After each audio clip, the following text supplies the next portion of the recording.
रंग गुलाल उड़े रंग गुलाल आइल बहार बा फागुन में उड़े रंग गुलाल उड़े रंग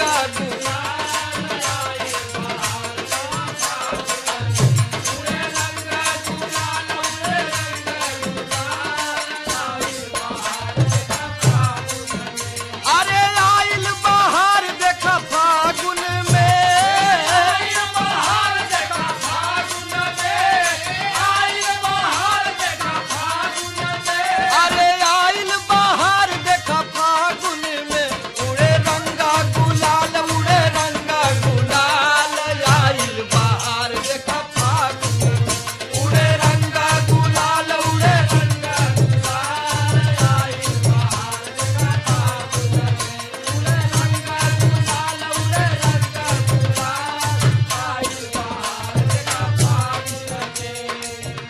अरे मिल झूला सब ही खेलत बाटे होली मिल झूला सब ही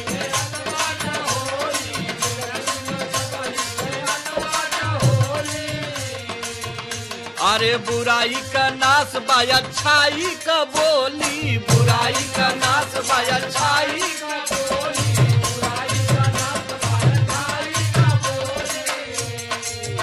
सब लगावे रंग लाल सब लगावे रंग लाल आइल बहार देखा फागुन में सब लगावे रंग लाल सब लगावे रंग लाल आइल बहार देखा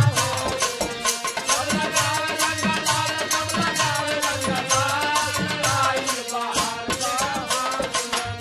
अरे आइल बहार देखा फागुन में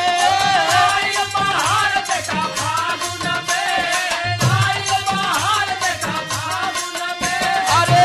बाहर देखा फागुन में उड़े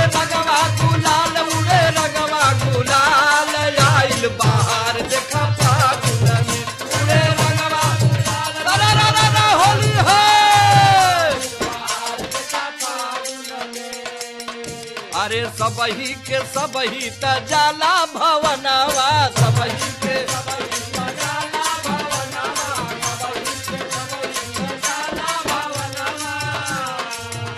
अरे गरवा से गर मिल करेला मिलनवा गरवा से गर मिल करेला